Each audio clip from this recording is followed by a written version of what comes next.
back again next time. We'll be keeping it all about Jesus. It's the great story here on Haven Today.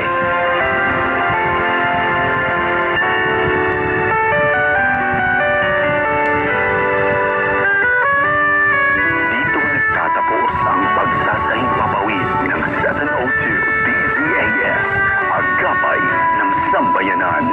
Ang himpilang ito na hindi komersyal ay pag-aari at pinamamahalaan ng Far East Broadcasting Company Philippines.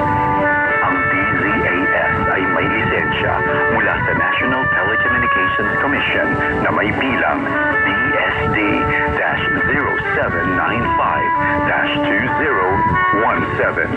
Nagsasahing papawid ang DZAS araw-araw sa lakas na 50 kilowatts sa 702 kHz sa AM band mula alas 4:35 ng umaga hanggang alas 12 ng hating gabi. Ang mga studio nito ay nasa One Corporate Center, 46th floor, Doña Julia Vargas Avenue, corner Meralco Avenue, Ortigas Center, Pasig City. At ang transmitter naman ay nasa Bukawi, Bulacan. Ang 702 DZAS ay nasa ilalim ng pangangalagang teknikal ng mga FEBC personnel na lisensyado ng National Telecommunications Commission at ng Professional Regulation Commission. Electronics and Communications Engineer Joaquin Aliga Jr., ECE number 0011597 at First Class Radio Operators. Elizalde Aramay, NTC number 17-1PNCR-268486. Eduardo Balyad, NTC number 97-1-PHN-19888. Rafael Barduquillo, NTC number 14-1-PNCR-26670. George Cristobal, NTC number 16-1-PNCR-26841. Raimundo Cristobal, NTC number 01-PHN-23193.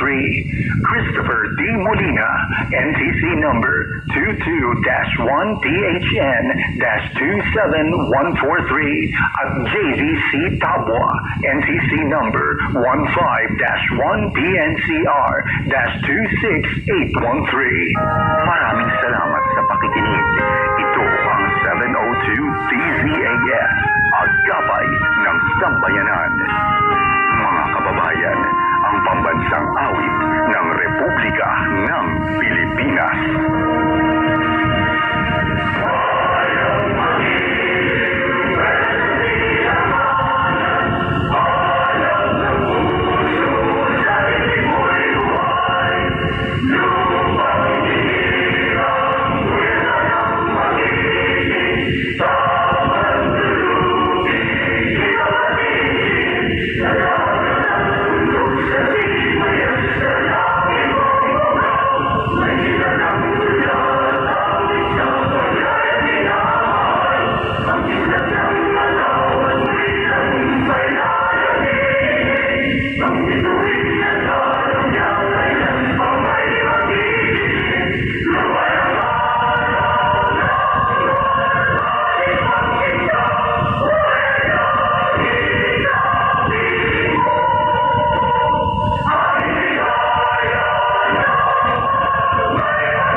Bye.